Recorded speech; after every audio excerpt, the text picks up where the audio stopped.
So how you doing, Bryan? I'm doing great. How are you? Yeah, I'm doing all right. It's Monday evening. How was the weekend? Weekend was busy, busy, busy. I honestly don't even remember what I did. Were you It at was just Trinity one. Bellwoods?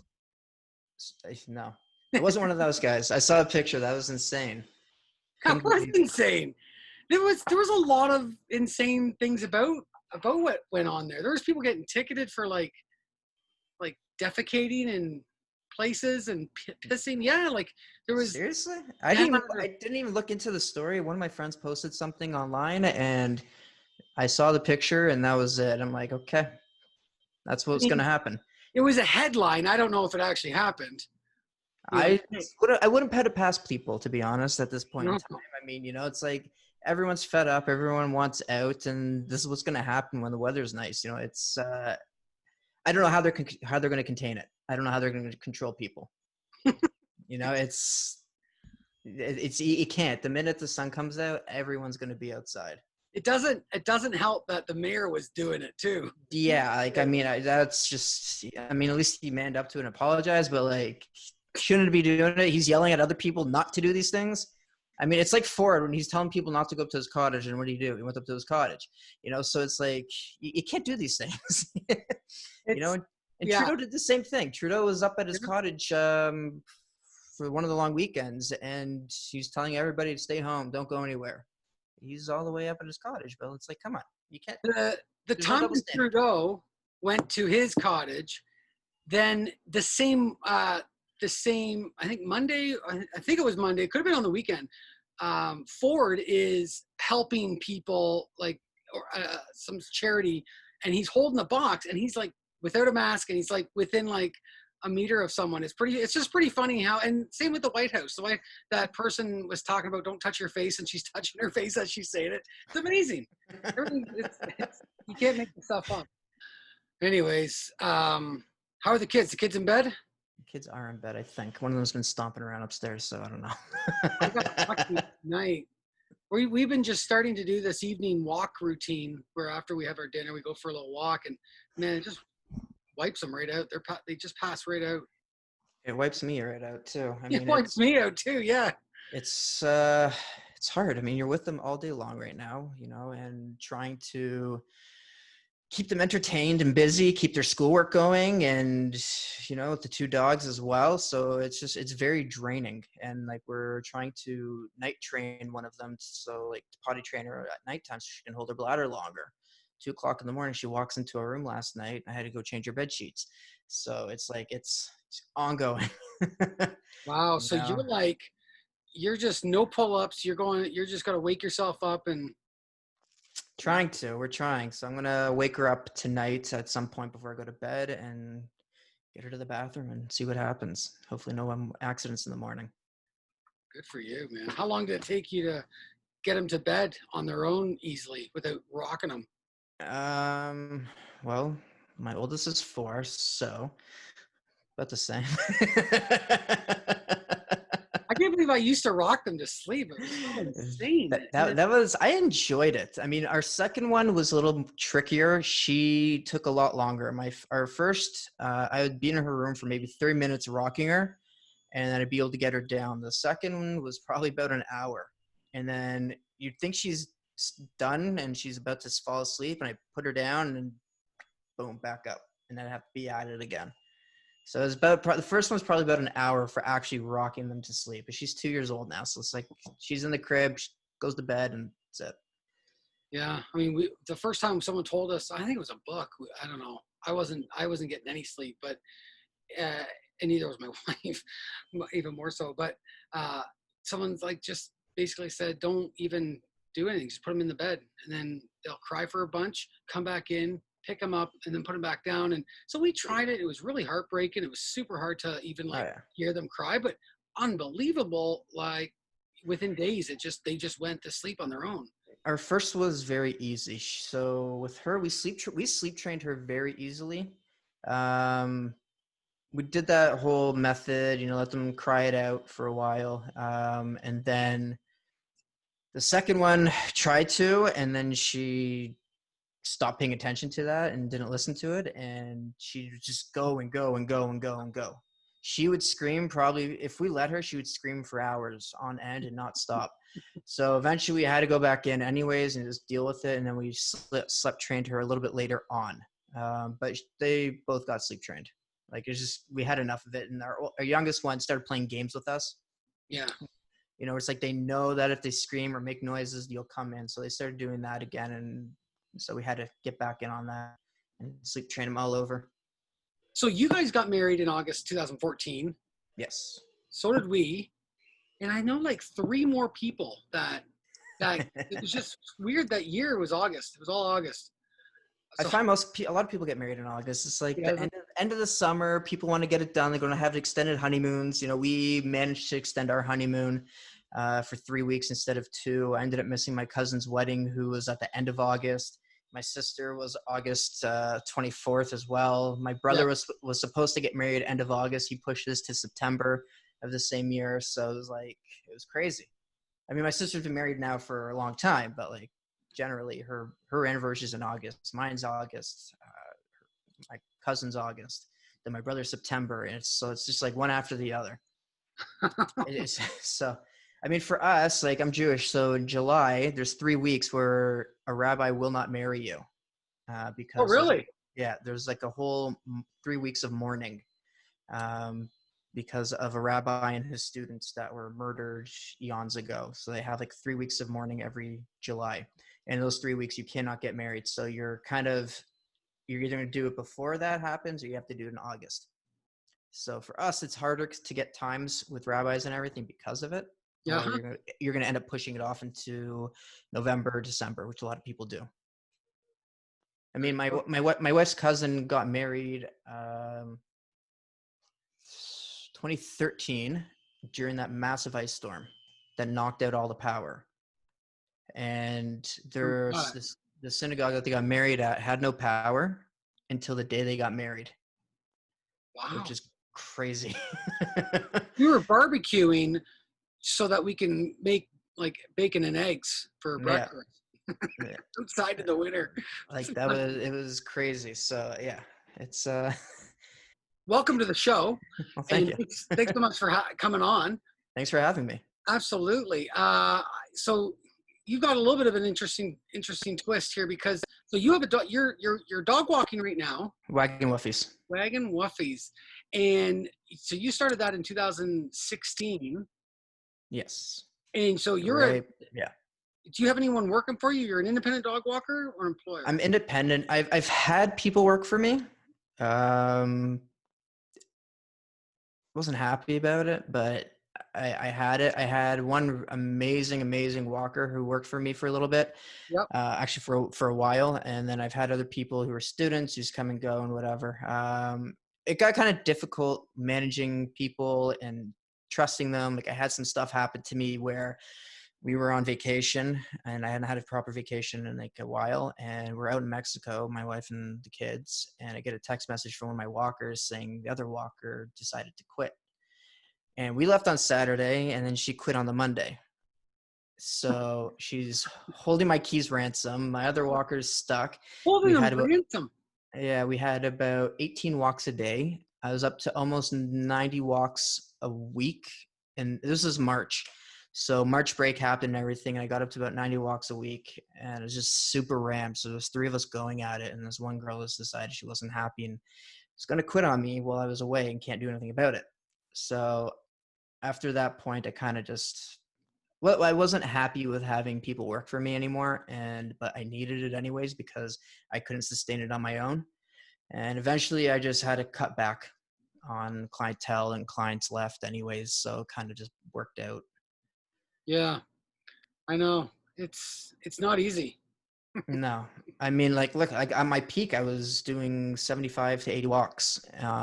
Before I started hiring people, I was doing 13 walks a day by myself. Right. And that's between 45-minute walks and 30-minute walks. So it was very draining the first 2 years because I was out. I was, you know how it is. You're in there, sleet, snow, hail. You're getting rained on. You know, it takes its toll on you. And I was just, by the end of it, I was just miserable. I'm like, hey, I got to hire some people now because I'm at that point where I wanted to expand. I wanted to grow. I wanted to open up a facility at a point. And I was looking for places and was looking at properties, and you start talking to the agents, you start talking to the townships, and it's just like nobody wants to do work with you. Nobody wants to help you find places, and nobody wants to give zoning unless they're going to make money off of it. So I kind of threw that out the window eventually because it just became such a pipe dream and I was getting nowhere. I feel like I'm fortunate right now. Like my wife and I are fortunate. We've got a really good crew of folks with us. But yeah, there's been a lot of learning involved, and a lot of pain, to say the No, least. there is. We had a dog walker once before I got into this whole business when I had a desk job where she'd come in. Just got our Australian Shepherd, and we asked her to take them out for her and our other dog for a walk. And I caught her not taking the dog out for walks. So at that point, we just got rid of her, and we ended up with a different company after that. Oh my And God, yeah. it's like I mean, for you, where you walk out, where do you walk? What areas are you walking? East Toronto, East York mostly. Yeah, so it's like I don't know if you see it out there a lot, but like downtown, apparently there's a lot of people who just aren't very good to their dogs. No, So there's a few. I mean, there's a lot of good dog walkers in the East, yeah, but there's a lot of bad ones. There's one infamous one. Anthony. Like he's pretty popular. Everyone talked about and post stuff he does on Facebook a lot. okay, yeah. Anyways, I don't know his last name. We don't need to talk, but I'm just like, there's guys like and there's the guy that has the dog up on the Yeah, that's the on the one. hind legs and making them like that kind of stuff. And what does the dog got to do to get you so angry? So I had my desk job, So what and were you doing as a desk job? I was doing it's called I was doing data QCing at one point, so for retailers and manufacturers. So pretty much we get data in from data Nielsen or from Nielsen statistics, Yep. and we take their data and we run it through their software and we compare it. Then we run it through our own software that the company designed. So like sales reports, marketing reports, and all that stuff. And we compare the numbers, make sure they're fine, and then we give it to our clients. So like Nestle, Pepsi, Burt's Bees, whoever else we had at the time, McCormick. So those kind of guys, so they can see where their sales are coming from, like if the product was on sale and all that kind of stuff. And then I went up to blueprinting product placement on shelves, planogramming. Okay. So that was interesting. I was working with IDA at the time as my own client, and I was doing all their work for them, making sure that blueprinting the product placement. So when the product would go to the pharmacies or the IDAs, they would know where to put it. Eventually, I got let go from that job or fired from that job a month before I was getting married. And this is the kicker. The very same day was my wife's last day at her job. So she was done her job because she was going back to school in September, and I just got fired from my job on the exact same day. Oh, wow. And this is a month before we were getting married.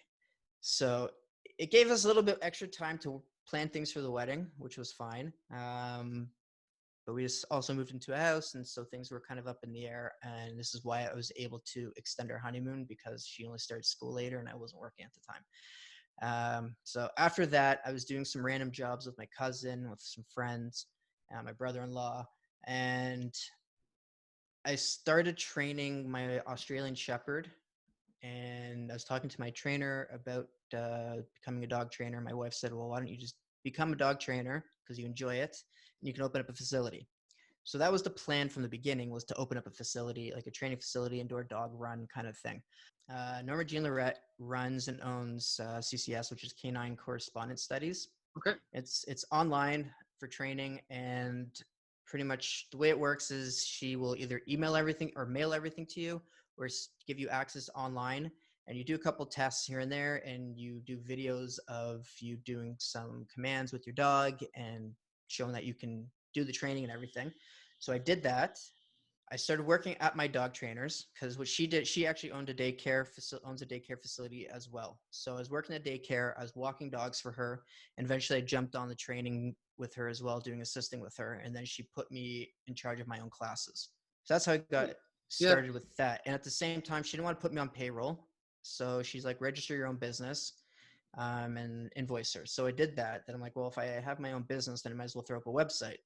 So I threw up waggingwoofies.com.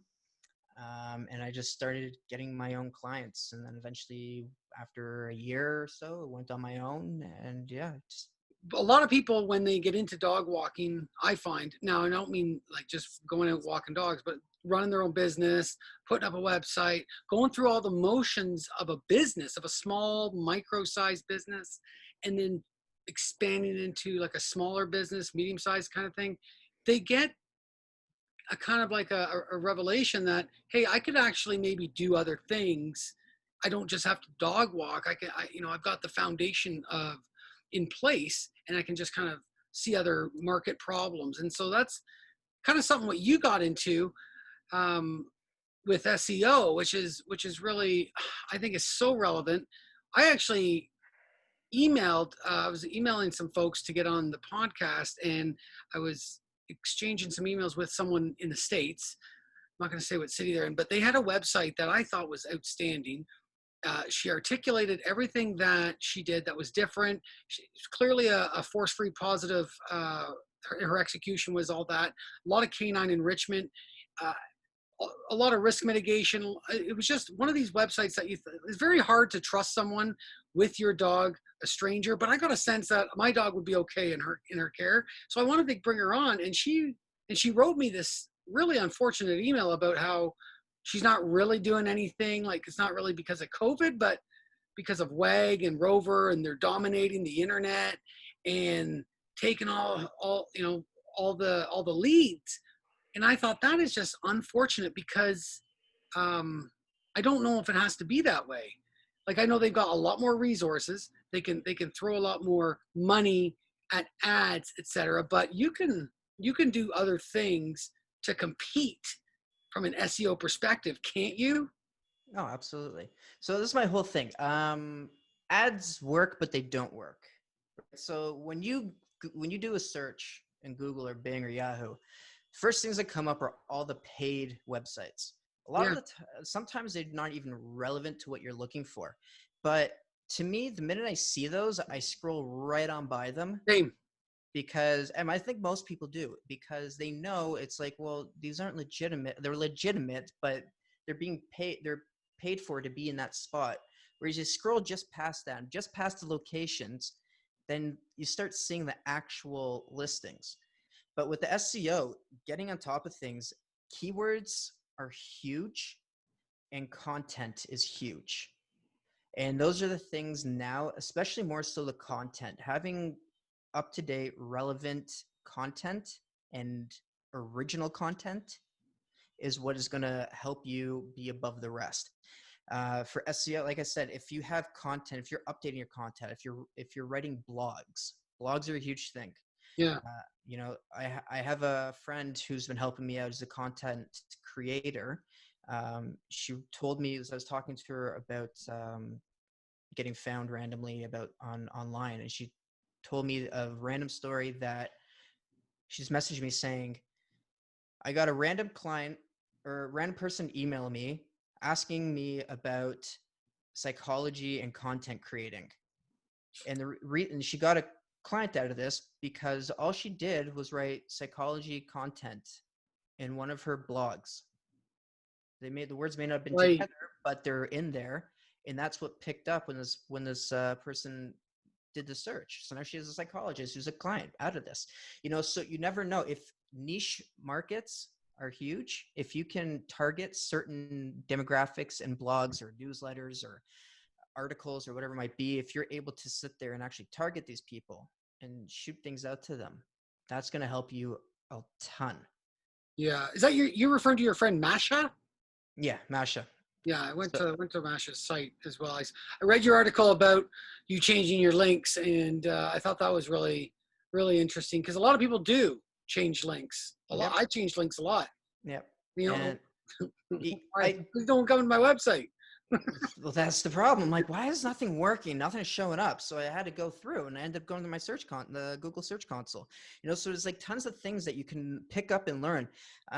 If people are big into SEO and doing their own thing, or they don't want to hire a person, they can. There's lots they can do themselves, but they have to be able to do the upkeep. This is why they hire outside sources. Right. Google themselves has something called Skills Garage. And what it does, they actually go through all their different tools and they'll test you on them, teach you about them. You'll get certificates from them. These are just open, they're out there. You just have to look for it.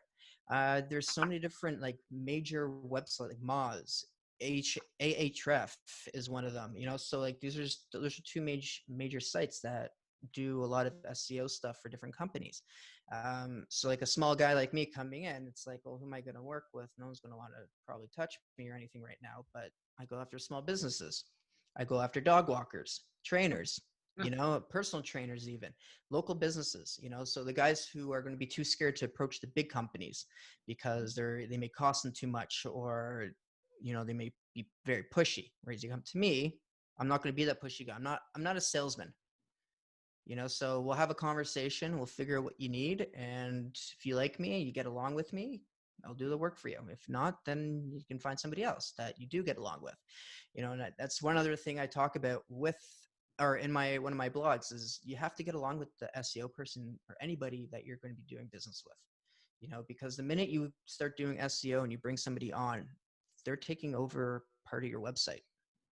They have to have access to it, and you have to be able to trust them. I could easily go in and wipe out any one website if I really want to. I have control of two other people's websites right now. I have a friend and another client. And if I really wanted, I just go in and wipe out the whole thing. I would never do that, but you have You have to, that control. yeah, You're just illustrating a point of trust. yeah. So I mean, I'm going to ask you about walk us through what you do with clients, but I want to touch on something. I noticed that you put on your website, you posted the price, $500. I love that, because when I was early on in 2015, 2014, and I knew that SEO was what I wanted to, and I didn't know anything about SEO. And so I was talking to companies.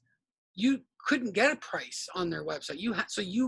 I literally spoke with probably 12, just because I wanted to get more info and I didn't like the pricing I was getting. But you have to speak to people and go through their whole sales process before you can get information. And I know, like, a lot of dog walkers firstly, a lot of dog walkers don't like talking to people, No, let alone that's why they work with dogs. really work with dogs, and let alone like go through a whole sales process. And Yeah. and so I love that you have it on there on your website, clearly laid out, some of the things that you're doing. But I'd love for you to kind of walk us through what you do with clients, small business, but also kind of the strategy too, because you mentioned keywords. Like, is there such a thing as too many keywords? How do you get how do you find the right keywords? Do you have to put it in your content, or do you just write with authority on a topic? Can you be free with your content? Because I found in the past, that sometimes I had to compromise the naturalness, if that's such a word, of the content, just to fit SEO standards at the time. I know it Right. changes. It's always changing. It's constantly changing, and this is one of the problems, that nobody really knows what's going on with it. So if you start Googling things right now about SEO, you'll see a lot of the same stuff right now being about content, and how important original content is now, and Yep. keywords. There are rules with it that will just stick through. There's black hat, there's white hat. White hat is sticking to the proper rules, not overloading with keywords. Yes, you can have too many. Mm-hmm. So you want to stay away from that. You want to choose a maximum of like 5 keywords. 5 or Now, is 7. that per website or per page? You can do it per website or per page, actually. You don't want to overload the page itself. So a lot of people will Right. sit there and they'll jam as many keywords as they can into like a page, a paragraph even. That is too much, because nowadays what they're doing, it used to be, it's like, oh, the keywords here, here, and here, and here, and it'd suck it out. And people would do invisible fonts. So they put invisible text in the thing with the keywords. You wouldn't be able to see it, but the backend would be there. The crawlers would see it. So you do that now, you're going to get blacklisted. You're going to get in a lot of trouble. So now the way that the crawlers and the algorithms are working, from what I have seen from my research, is that they want the content to be original, like I said, and they want it to be on spot. So if you have content, if you're writing with authority, you can still do what you want to do and talk about what you want to talk with. Choose your keywords, place them where you have to place them. Don't force it, because they will be picked up still. Don't force throwing in 10 keywords of dog walking and leashes and collars if it's not necessary. Be mindful, but don't force it. Yeah, Don't ignore it. But exactly. yeah, okay. You know what I'm saying? So it's like if you're sitting, it's like today, our dog walking 101, have this, and this. Don't go out of your way to throw in a keyword there that doesn't belong. And you can find out what are good keywords. There are websites out there that will help you figure out different keywords. See if I can pull one up at the moment.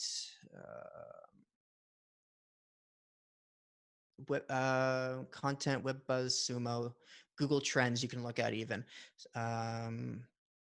Love at First Search, Blog Ideas Generator, Share Through Headline Analyzer is a great one for writing blogs. If it'll tell you how your headline works to get people to actually look at it with keywords as well. So there's tons out there. Google Analytics, if you're signed up with Google Analytics, you can actually go through all the keywords that you have and it'll tell you how they're ranking. I actually just found another site I was working on, was Neil Patel, and he'll go through all your keywords. You do like an analysis of your website, and it'll pull your keywords out, and it'll tell you how many good ones you have. I know that name. Did he create Longtail Pro? Neil Patel. Maybe not. Maybe he's got something else. What did he do? I know. It wasn't Longtail Pro. Anyways, neilpatel.com is what his website is. And so you do your website into there, it does a whole analysis on it, and it'll pull out your keywords and it'll tell you the ranking of them. And it'll tell you how difficult they are to compete with, right? So everybody in the dog walking industry is using Dog Walker Vaughan, Dog Walker East, Dog Walker Scarborough. Yep. So the minute you have that dog walker in there, you're competing with everybody else that has dog walker in their name. So you got to figure out something else. And there's a trick to this. A lot of people think keywords have to be one word. A keyword could be like a sentence almost. Right. So it's a search term. Dog walker East York. That's a keyword. Yeah.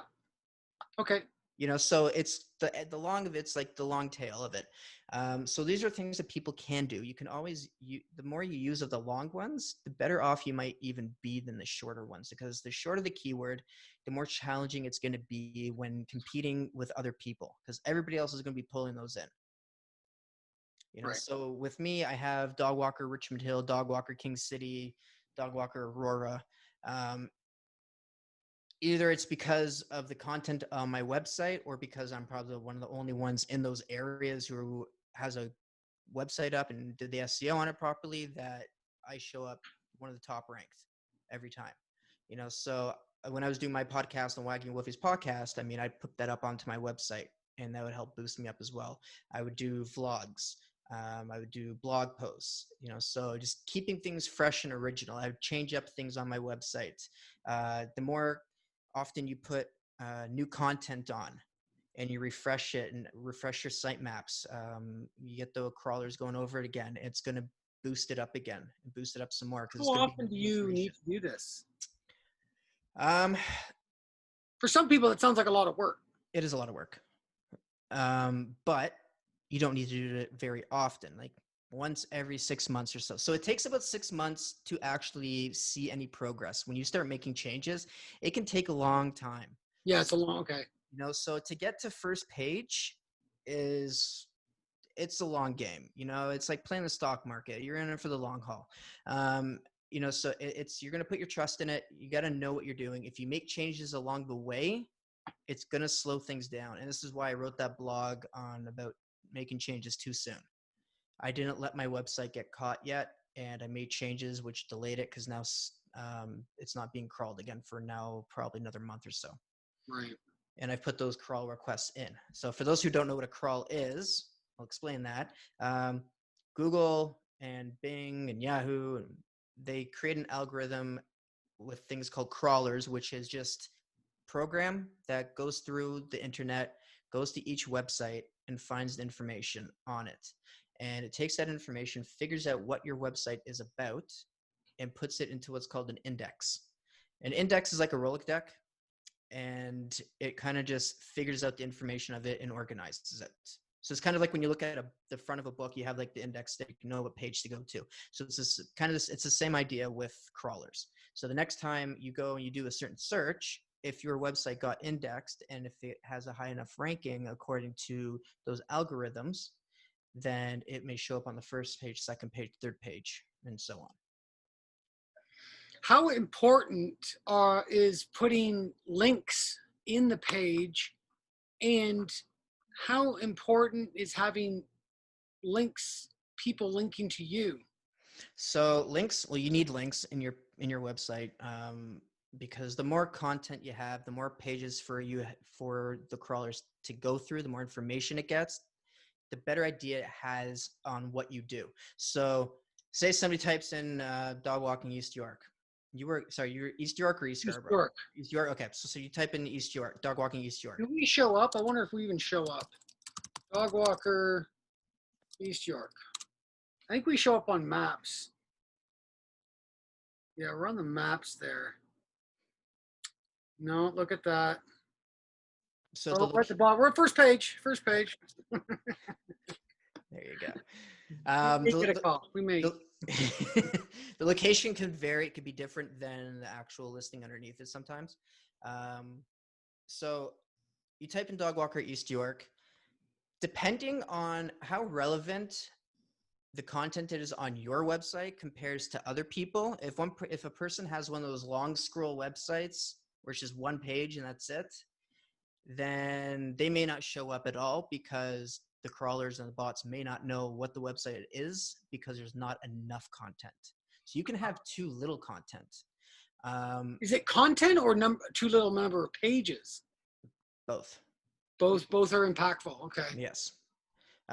So if you have too many pages, I mean, I don't think you can have too many pages, but you can start getting confusing to yourself, even if you have like thousands of pages. Right. I think you have to keep track of all the links and you don't want to go crazy with it.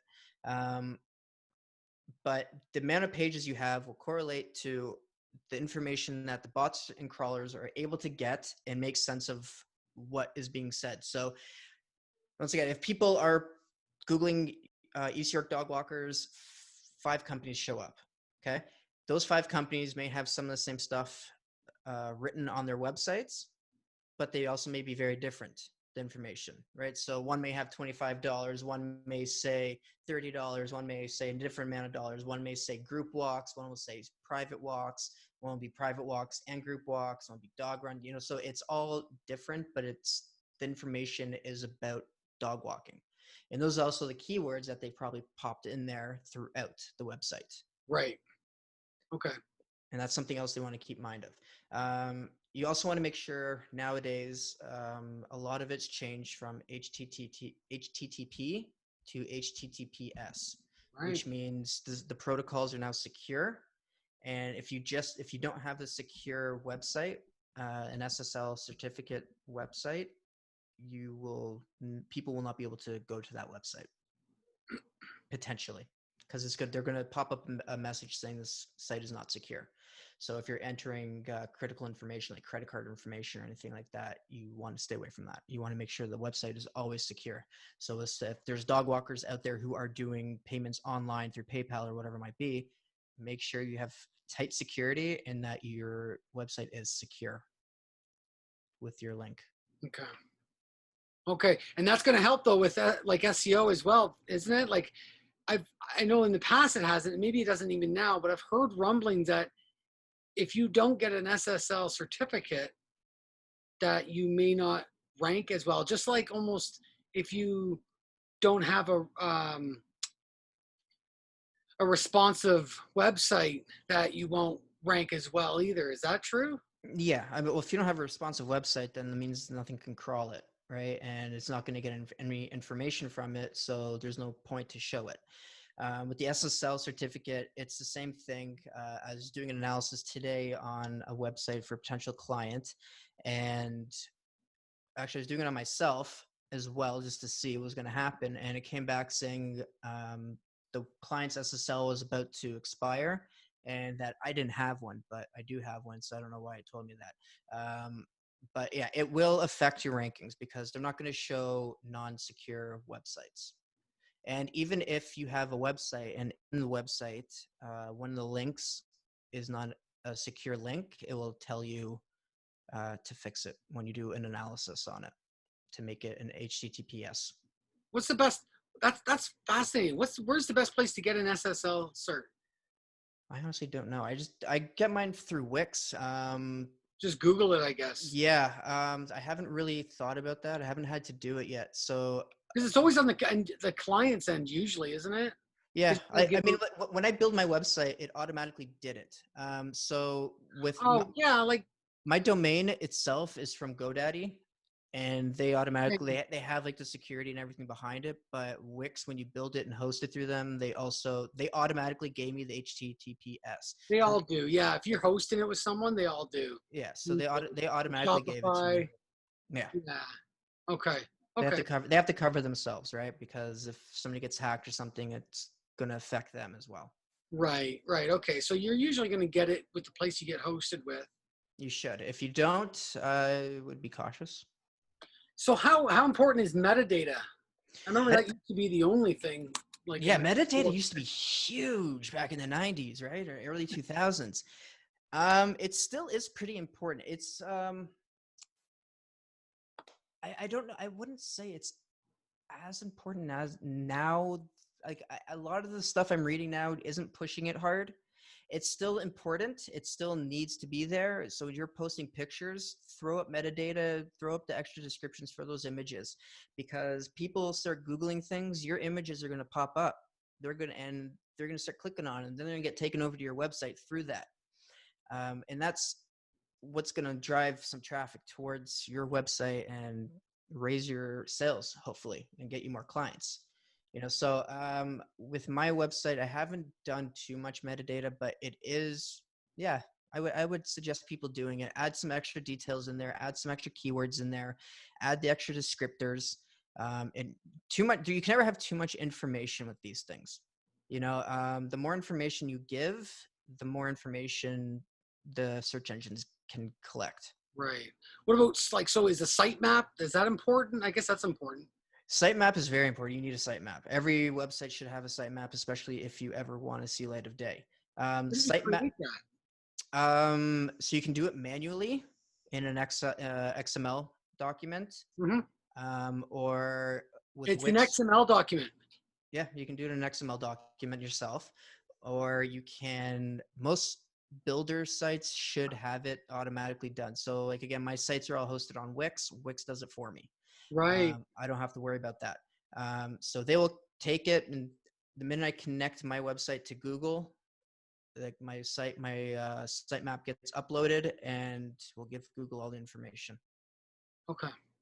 So, but they are crucial. You definitely need them.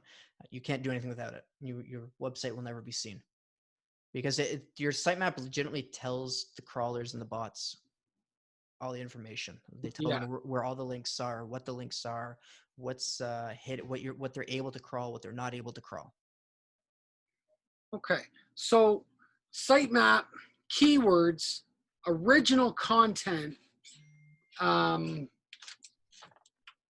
you got to find the keywords. You got to figure that out. So you got tools to help you determine the competitiveness of the keywords, but also the popularity of the Yes. keywords. And I guess you got to figure out which is relevant.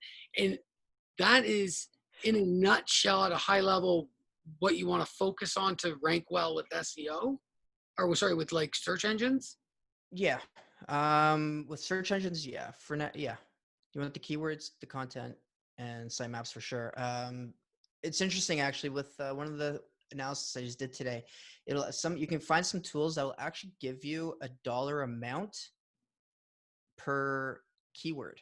So if somebody's typing in a keyword on a search, it'll be like, this person is worth this amount to you if they sign up. look, you're not paying anything, but that's what it would be worth to you. If you're paying a pay per click, it'd be worth this amount to you. So I saw today when I was doing it, it's like a new client is worth $14 to you from this keyword. If you're doing a pay per click ad, it'd be worth $40. And that's because of the competitiveness with that keyword. Right. Wow. Right. So that's why I'm saying you want to use long tail keywords as well. You don't want to just stick to the short ones because the short ones are always going to be more competitive. So the longer you can make a search query, the better it is for you, because A, you're going to be original, and B, you're not going to be competing with everybody else. Yeah, easier said than done, but it's a good, I know what you're saying. It's you can get keywords that are pretty long. So you got to, what do you recommend to get a keyword that's long, like a longer? So you can find the tools to do it. You can either find the tools that will go through keywords with you and analyze them and give you better ideas of them, or you can think like the person that would be searching for your services. So if you do off-leash dog walks, that could be a keyword. East York off-leash dog walking. Off-leash dog walks, Right. East York. So it's playing with it, not just using the dog walker itself, East York, but like throwing in different terms in there that other people may not use or that you wouldn't ordinarily use per se. But like for me, I'd use positive reinforcement training, Richmond Hill. I know for me, it's going to be highly competitive for me because there's a few trainers in my area. Actually, there's one that lived right down the street from me who was one of my biggest competitors. So. Are you guys on good terms? Yeah, no, she actually retired. So I would. No. You better not be competing with you then. I'm not competing with her anymore. She retired. Yeah, she retired. She was very nice. We were on good terms. Okay, great.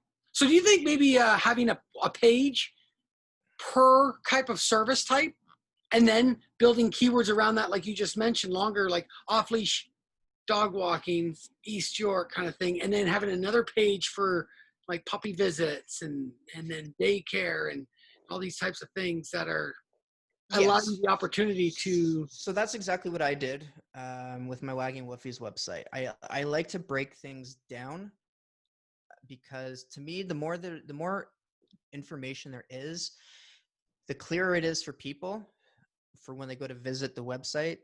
They're not sitting there struggling trying to find the information they need. It's right there in the services page: dog walking, dog training, house sitting, puppy visits, or whatever it might be. So I like to personally, I break everything down into individual pages. That way I can concentrate on that one service and I can give all the information I need to, and I can put all the keywords I need to as well.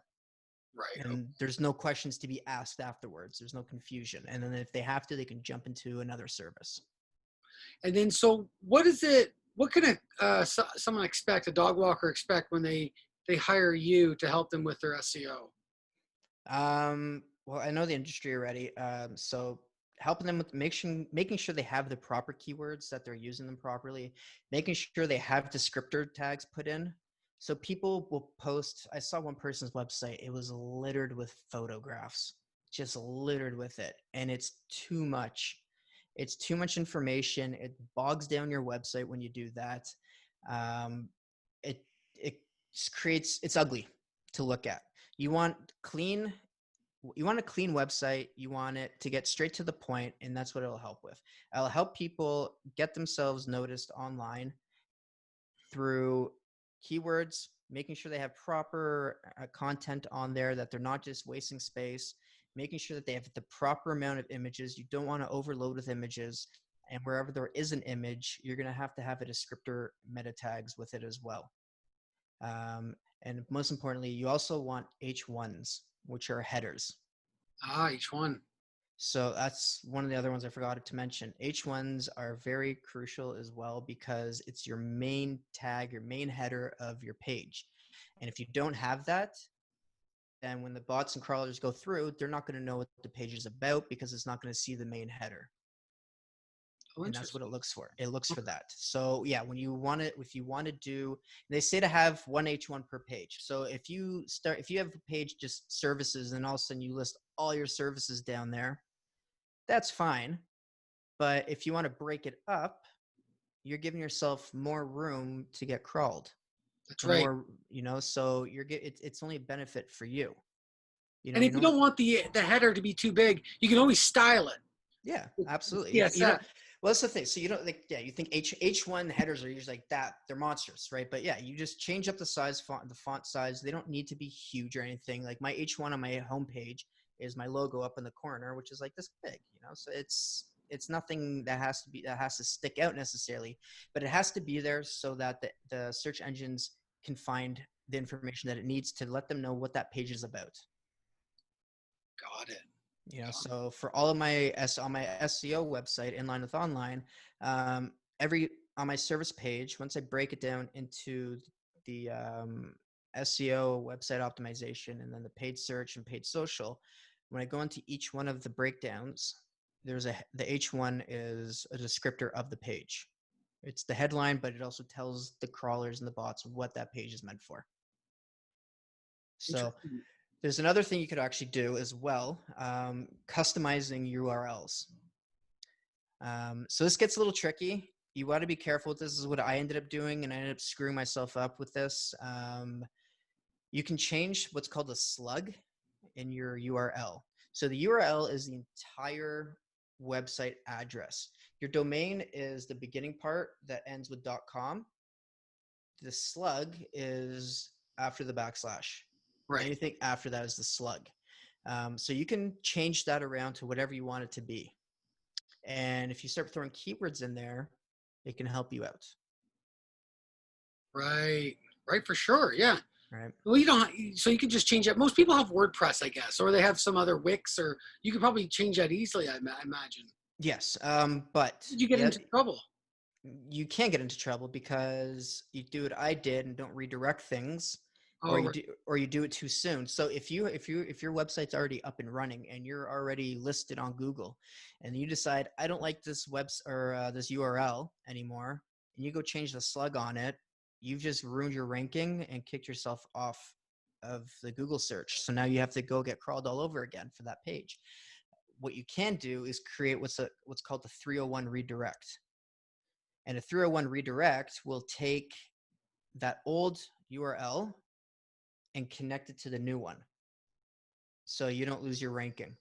How do you do that? For me, it's built into Wix, so I have to go into the marketing SEO tools. But that's pretty much what you would do for most builders. It should be something that's built into it, like a setting in there to create the 301 redirect. Right. Okay. Yeah, I think in WordPress there's plugins that you can do 301 Yeah, redirects. I yeah. haven't played around with any of that. I haven't really. Anyways. I'm the biggest fan of WordPress. I was on it today actually trying to figure some stuff out, and it's not user friendly. Yeah, And no, it's my clunky and it's slow. yeah, it's my biggest thing with it. It's not user friendly, and I find it never has been. And it works off of nothing but plugins and drop in drop in plug and plays, and it's all over the place in my eyes. And it's always hacked. Yeah, but people seem to love it. I don't know. So it's either they really know what they're doing with it, or they have somebody who does and they're using it that way. But I've never had great success with it. The easy part, the appeal is like I use WordPress for Dog Walking Incorporated, and the appeal is you just load it, like you just have it installed, and then you go in and just wizard walk you through like a couple questions, and then you got a website, Yeah. and you just write posts, you do whatever, and it's already there. You don't have to. So someone who isn't really technical is going to be pretty happy with it. Although I find that there's some I've gotten myself into some trouble, and if I wasn't like I didn't have a computer programming background, I might not have been able to get myself out. And that's the thing. So You like know, I have an old blog on there. I think it's still up there. It's called World of Digital, and I started that a long time ago. And I started on WordPress because it was a free site and everything. I just wanted to try it out, figured out what it was, but like for the life of me, I couldn't figure out what I was doing with it. I couldn't figure out the plugins, and I don't know if I was using the proper WordPress because I started having to figure out how to host the thing and everything. And then they now have two separate WordPresses. One is if you want to host it yourself, and one is if you don't want to host it yourself. So it's like, it's very confusing at times if you don't know what you're doing and if you're very new to it. So that's why, like, I like Wix personally. Like, I'm not pushing Wix by any means, but like I've used them for Sounds two like of you're my pushing it. websites. Sorry? I said, it sounds like you're pushing it. I'm kidding. A little But bit. I've seen some But like, ads. It looks pretty good. but like, no, but listen, so I did my Wagging Woofies on there. I did my Inline with Online in there. I have 2 clients who built their websites on there. It's so easy to build your website on there, and it's so easy to get somebody added to it to do the back end stuff for you. And the SEO built-in wizard it just does it all for you pretty much to a point, or it will tell you what you have to do, and you have to go in and do it, but it will guide you along the way. And that's great for people who don't know what they're doing necessarily. Right. So it helps you out in that way. And it's a lot cleaner format. I find it's very user friendly. It's very intuitive. Whereas if you have to go in, figure out what these plugins are, there's like thousands of plugins on And who knows who wrote them? WordPress. That's the thing, and it's like, at least with Wix, they have their add-ins, they have their plugins as well, but there's reviews for everything. You can delete anything you don't want there. So you can do review checks on them all.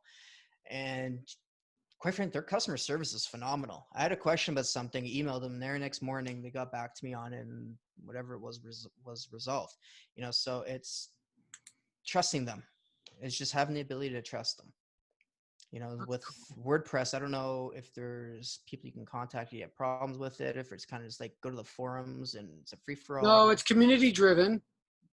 Yeah. You don't call WordPress if you got a WordPress problem, Yeah, you have to which go is to kind of funny. Yeah, so that's why it's like, to me, it's kind of like, if you really know what you're doing, WordPress is great. If you aren't Yeah, it's okay. huge, well, it's great if you know what you're doing. Like, if you have your programming background, you're able to play around with it and manipulate it. I feel that's what it's more meant for. Whereas if you need something, a template that's put in front of you, you need to drag and drop things and just place things and have things very easily added with minimal amount of effort. Means Squarespace and Wix are phenomenal for that. And then I was told that I've never used GoDaddy's, but I was told that they are WordPress. They Oh, have yeah. a thing with WordPress, so I'm not sure how they work. I've never been. I go to GoDaddy for domains, and then that's it. I don't really use Yeah. anything else. But anyway, so how do we get you? So it's inline with outline or In, reverse? Inline with Online. Inline with online. Yeah. Dot. We get you in line with being online. Nice. Inline with online Com. .com. Yes. You have a .ca No. as well? No. I did for something, but it was just, I didn't need it. For what purpose? Does it make? I heard it made a difference with SEO. Does it? If you had if you're in the country.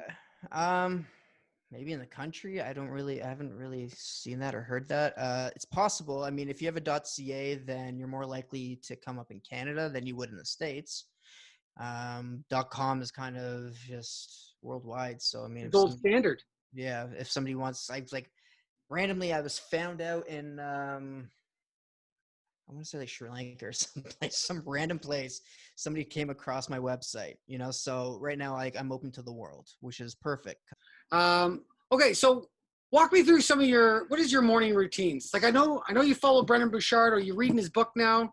I'm a big fan of his. Oh yeah? I've read the High Performance Habits. I'm reading I've read right it now, again second time because so much material goes in and out. I can't remember anything, but I'm a big fan. It's definitely his stuff resonates. So I'm assuming you've got a morning routine. I used to have a morning routine. My morning routine kind of went out the window with this whole COVID thing.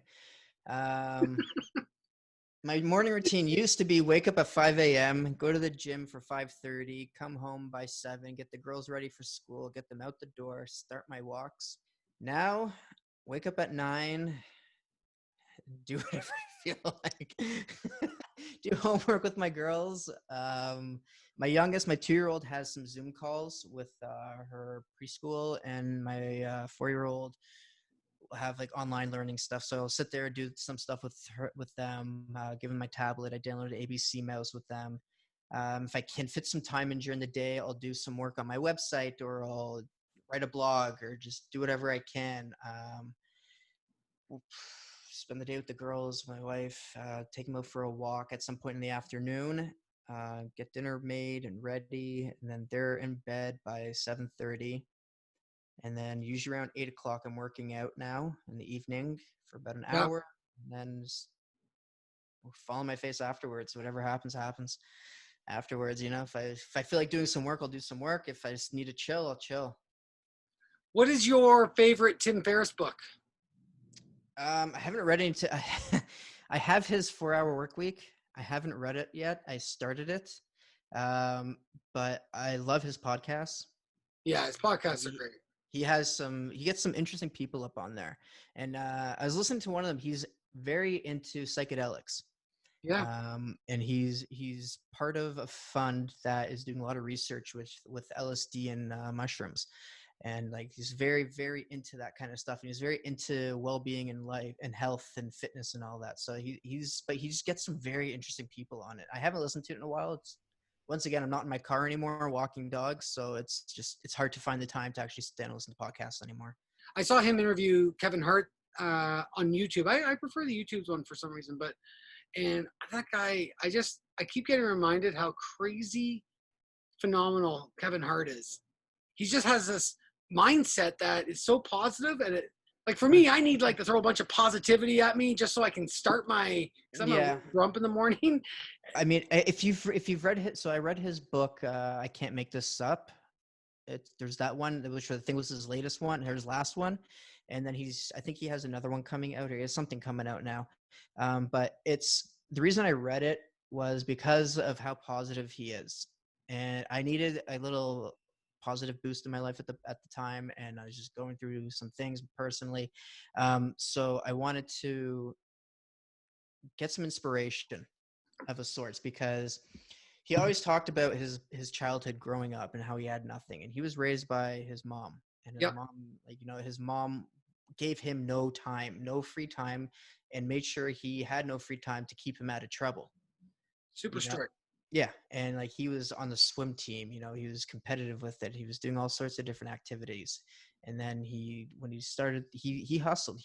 What he has, he hustled for. He works hard, and you're right, he does not stop. His positivity and the stuff that he does, like, he's doing this thing with Chase to Chase Bank, to teach people, I guess, in lower income communities about money and how to use it to their advantage and that kind of stuff, teach them things that they wouldn't otherwise know. And it's amazing. He gives back. He hustles hard, and he's always, always, always just the most positive person. If you watch him on Instagram, like, he's always in the morning at the gym or doing something, even when he was doing his running with Nike, always just positive attitude. And it's hard to beat the guy down. Well, look, we're coming up on time, and so we're going to wrap this up. But I really do appreciate you coming on, slapping us some SEO knowledge. I hope it helped with something. I feel like I was rambling at times. Absolutely, it has. I know that. So inlinewithonline.com. Yes, that's my website. You can get me on Instagram at inlinewithonline. I'm also on Facebook with the same thing. I don't do the Twitter. But yeah, you can reach me out at any one of those. Hop on, subscribe to my blog, get my newsletter, get some updates on SEO and tricks of the trade. Shoot me a line and we'll do some work together if you need done. Terrific. Bryan Strasberg. I'm pronouncing that right? You are. Bryan Strasberg, everyone. Thank you so much. Thank you. Take care, Bryan. You too.